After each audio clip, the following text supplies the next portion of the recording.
Syria के नए सर्वेसर्वा कमांडर जुलानी से ईरान ने संपर्क साधा है। ईरान की टॉप लीडरशिप ने जुलानी से नजदीकियां बढ़ाना शुरू कर दिया है। ईरान ने अमेरिका के सीरिया युद्ध में भीषण हमले के बाद जुलानी को अपने पाले में लाने की कोशिश की है। तो भाई रूस ने ऐलान कर दिया है कि वो बशर अल असद के साथ है। रूस के ऐलान के बाद तुर्की के राष्ट्रपति एर्दोआन ने नया वॉर प्लान एक्टिव कर दिया है।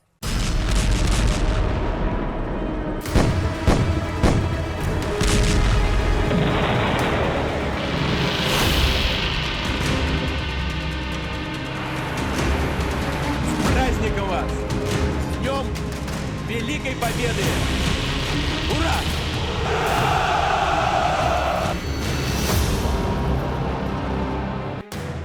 अमेरिका के नए राष्ट्रपति डोनाल्ड ट्रंप के ट्रैप में यूक्रेन फंस गया है। यूक्रेन को ट्रंप ने डबल धोखा दिया है। और क्या नाटो छोड़ने की तैयारी में है अमेरिका?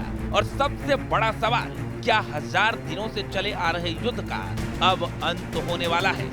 पुतिन की जीत और क्या जेलेंस्की हारने वाले हैं?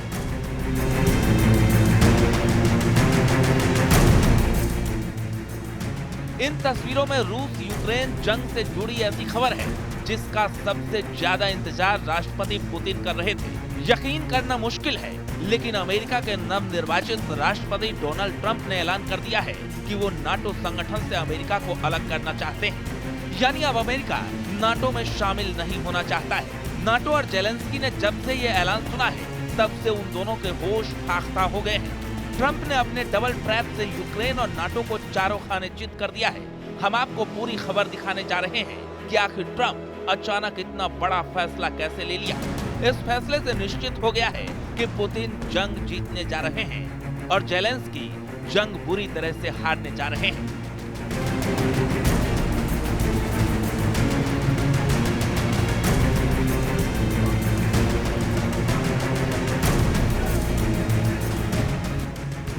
ट्रंप के ऐलान से एक ऐसी विचित्र स्थिति पैदा हो गई है कि जेलेंस्की को समझ नहीं आ रहा है कि जंग करे या जान बचाकर भागे, क्योंकि 10 अक्टूबर से अब तक रूसी सेना ने यूक्रेन के पश्चिमी, उत्तरी और दक्षिणी इलाकों पर जबरदस्त बढ़त बना ली है। हालात ये है कि सिर्फ 10 दिन में ही यूक्रेनी सेना 180 मोर्चों से भाग चुकी है। खबर तो यहाँ तक है कि फरवरी 2022 से अब तक यूक्रेनी सेना के 1 लाख सैनिक जंग छोड़कर भाग चुके हैं। इधर नेटो की तरफ से हर तरह के हथियार, मिसाइल, तोप, टैंक भी यूक्रेनी सेना को जीत नहीं दिला पाए। अमेरिका के नवनिर्वाचित राष्ट्रपति डोनाल्ड ट्रंप शुरू से ही नाटो को अमेरिका पर बड़ा बोझ मानते हैं।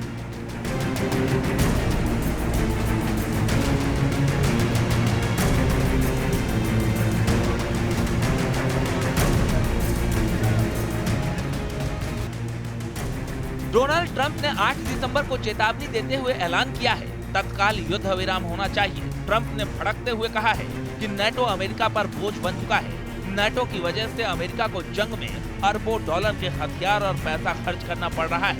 इसलिए अब वक्त आ गया है कि अमेरिका नाटो संगठन को छोड़ दे, कि रूस यूक्रेन जंग तुरंत रुकनी चाहिए।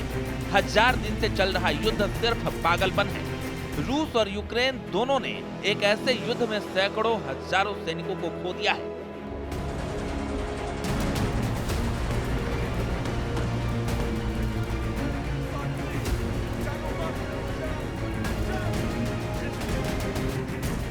ट्रंप के इस डबल धमाके ने नेटो और यूक्रेन दोनों के होश उड़ा दिए हैं। फ्रांस की राजधानी पेरिस के एलिसी पैलेस में अमेरिका के नवनिर्वाचित राष्ट्रपति डोनाल्ड ट्रंप, फ्रांस के राष्ट्रपति इमैनुअल मैक्रोन और यूक्रेन के राष्ट्रपति व्लादिमीर जेलेंस्की का ये वीडियो देखिए।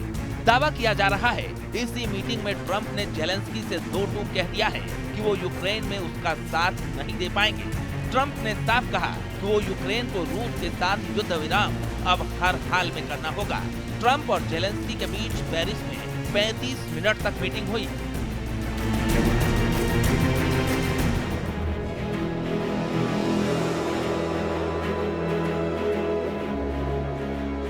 अब सवाल उठता है कि जब जेलेंस्की जंग खत्म करने के संकेत दे रहे हैं और अमेरिका के नवनिर्वाचित राष्ट्रपति डोनाल्ड ट्रंप 20 जनवरी 25 से पहले रूस यूक्रेन जंग रुकवाने का ऐलान कर रहे हैं, तो फिर पुतिन भीषण जंग की तैयारी क्यों कर रहे हैं? पश्चिमी और यूरोपीय देशों के खुफिया प्रमुखों का दावा है कि पुतिन ने चीन, ईरान, उत्तर कोरिया और बेलारूस के साथ मिलकर दुनिया में एक नया वर्ल्ड ऑर्डर बनाने का मन बना लिया है। और ये नया वर्ल्ड ऑर्डर तभी बन पाएगा जब तीसरा विश्व युद्ध होगा। और इसकी एक तरह से पुष्टि कर रहे हैं ब्रिटेन की खुफिया एजेंसी MI6 के प्रमुख रिचर्ड मूर।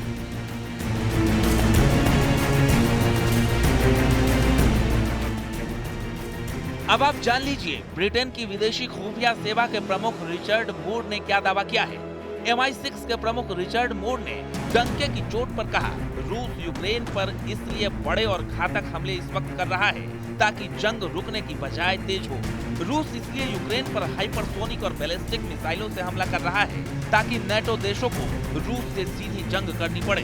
ब्रिटेन की विदेशी खुफिया सेवा के प्रमुख ने चेतावनी दी है कि रूस यूक्रेन के पश्चिमी सहयोगियों के खिलाफ बेहद लापरवाह तोड़फोड़ अभियान चला रहा है।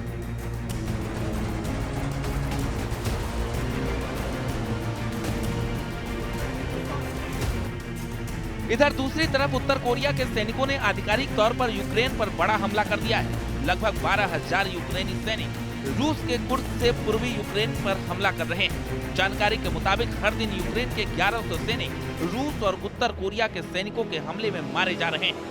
अगर इसी तरह से यूक्रेन के सैनिक मारे गए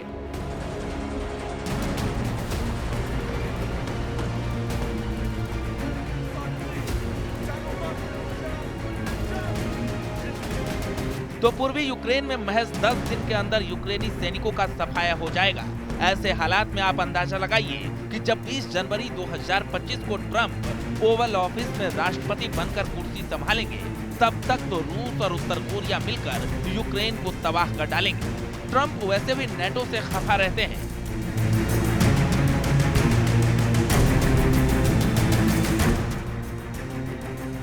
अमेरिका के वरिष्ठ प्रशासनिक अधिकारियों ने 2019 में द न्यूयॉर्क टाइम्स को बताया कि ट्रंप ने बार बार नेटो की आलोचना की थी और राष्ट्रपति पद पर रहते हुए उन्होंने कहा था कि वो नाटो से अमेरिका को हटवा देंगे। विशेषज्ञों का कहना है कि ट्रंप नेटो से अमेरिका को बाहर निकलवाएंगे, इसकी संभावना बहुत कम है। लेकिन ट्रंप नेटो को अमेरिका पर एक बहुत बड़ा बोझ और बेकार का गठबंधन मानते हैं। फरवरी 2024 में ट्रंप ने नेटो पर कहा था कि वो रूस को नेटो के उन सभी देशों पर हमला करने के लिए प्रोत्साहित करेंगे जो गठबंधन के लिए वित्तीय प्रतिबद्धताओं को पूरा करने में विफल रहे हैं। उस वक्त बाइडेन प्रशासन ने ट्रंप की इस टिप्पणी की निंदा करते हुए इसे भयावह और बेतुका बताया था।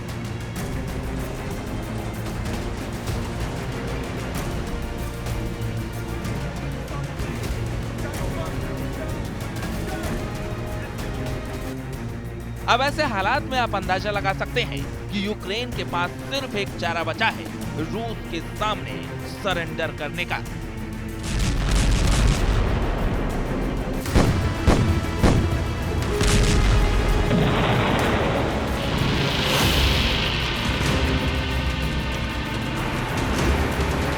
Праздника вас! С Днем Великой Победы! Ура!